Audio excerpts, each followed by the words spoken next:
Welcome back. We are going to do episode 10 of the How to Draw Viewpoint series.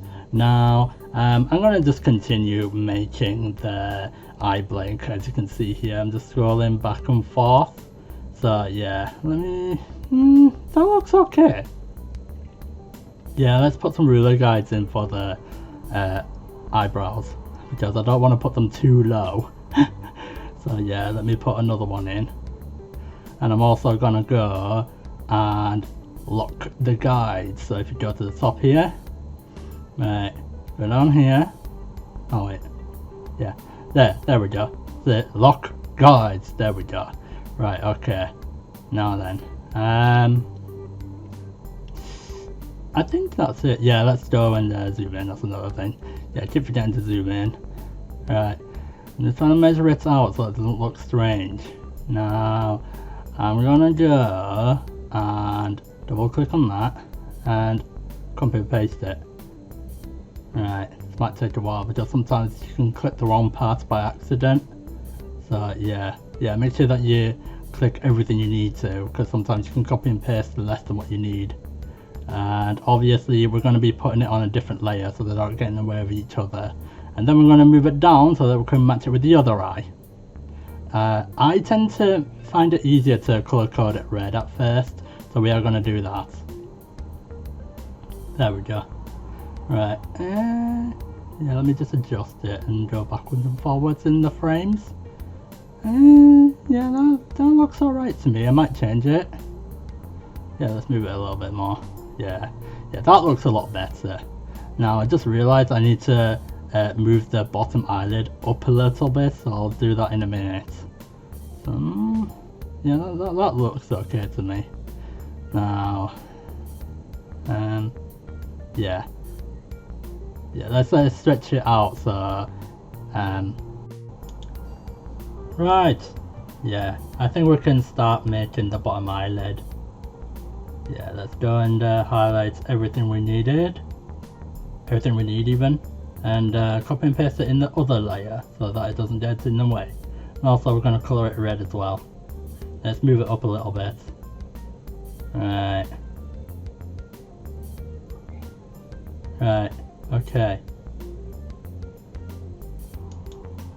Oh yeah, real story, I actually got one new upgrade on my PC, and I upgraded the power supply unit.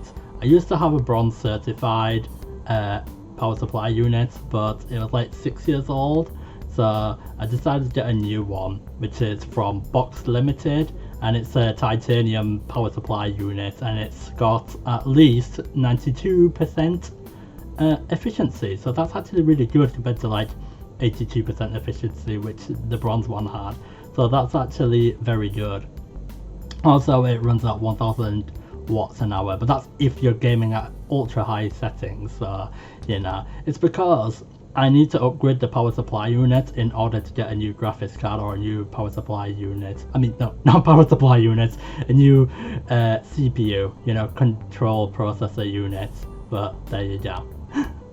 But anyway, yeah, I think that looks okay. We can copy and paste it in. Yeah. Let me just make sure everything's okay. Yeah, that looks okay. Yeah, we're gonna delete off the excess. This is gonna take a while, especially since I'm doing it at 1x speed. It takes a while, and sometimes when you do box select like this, it's where it does look a little bit strange. And sometimes box select doesn't even work exactly how you want it to. So sometimes you just have to just single click a lot of different parts to get rid of. So this is where it gets a little bit repetitive, especially since I'm going to have to do this on the next few frames as well. Fortunately, because I've done episode 7, 8 and 9, I've got about half the eye blink animation done. Oh yeah, that's another thing, you have to make sure that all strokes actually look right, otherwise you'll highlight more than you need to. So I had to stretch that eyelid a little bit so that I can highlight the correct part, but there you go. Sometimes it takes experimenting to be able to get things right. I need to undo it because I deleted off too much that I needed to, because I actually deleted off a part of my eyelid that I actually need to keep. So yeah, so yeah, nearly done. By the way, we're gonna have to delete off the excess on the bottom eyelid that's from like the previous frame, and then I have to change the eyelids back to black, since we know what we're doing with that, and that's what we want to keep. Yeah, this frame's actually nearly done. I'm actually going to do the next frame after this. Now, people did tell me, oh, I love your silver hair wig, I loved it so much. But there you go. Now, I can use a mouse, so don't worry. I can use a mouse with one hand, so don't worry. So yeah. I think everything looks okay. I'm going to turn it back to black and then move on to the next frame. Yeah, let's go here, change it back to black. Now let me experiment real quick. Does that look okay? My character looks really sleepy eyed. Oh yeah, that's another thing. I need to copy and paste that across over to the other frame. So let me quickly do that. Yeah, that looks okay. Now then, let's see how it looks. That looks really good. Yeah, pretty good, yeah. I don't think I can really make that any better, so I think I'll just move over to the next frame. Right, okay. Now then. Right, I'm going to copy and paste that whole thing and put it into this frame. There we go. Now, it does look a little bit confusing between the current frame and the frame before it, because they're exactly the same. So, you know, because I might be editing the wrong frame, like frame 4 instead of frame 5, and it's like, you know, because once I did that ages ago with a different eye blink, but that was off screen. I just realized, oh, I need to move my ruler guides back. Yeah, I think that looks okay.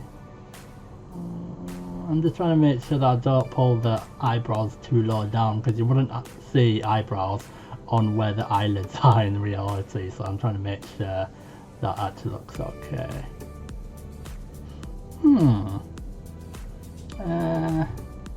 Yeah, I think that looks okay. I think I can move it down a little bit more.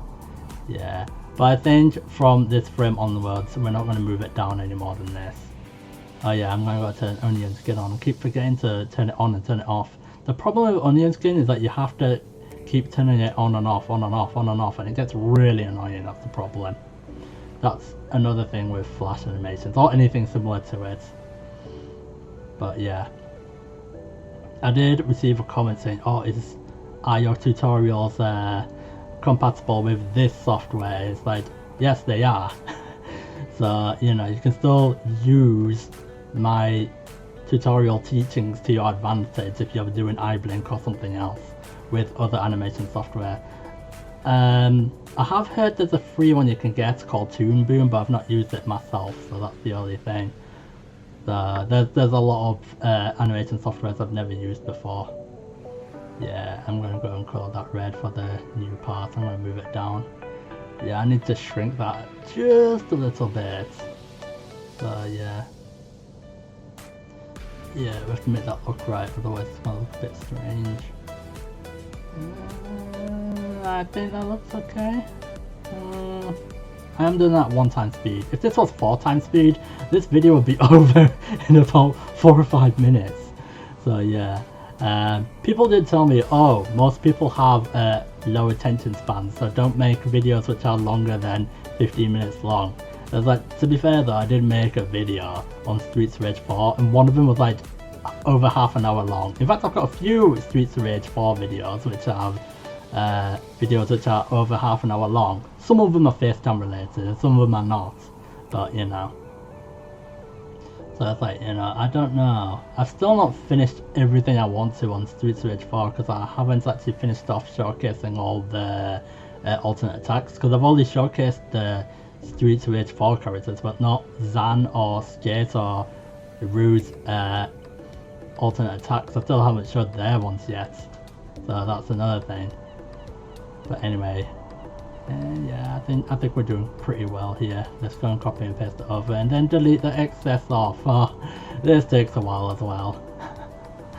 I didn't want to time lapse it because sometimes people don't see every single little thing I do. But oh well. Also, another thing with doing time lapse videos at 4 times speed is that whenever I render my videos, it actually takes 4 times longer, even though the time length of the videos are actually shorter. And it's because my PC is trying to compress all those frames into a smaller frame count. So let's say 12,000 frames into 3,000 frames. Not frames, frames. So yeah, so obviously it's gonna take more effort to try and squash it down together. It's kind of like trying to squash like it's like trying to squash lots of items into the back of your car, and you have to like compress it together, and obviously it's going to take longer to try and compress it and make sure that it doesn't that none of the items like break. So it's a bit like that when it comes to rendering. So that's probably why it takes longer to render time-lapse videos. That looks okay to me. Yeah, let's turn it to black. That looks okay. My character looks really sleepy-eyed even. Okay, yeah. I can't even talk properly today. That looks pretty good.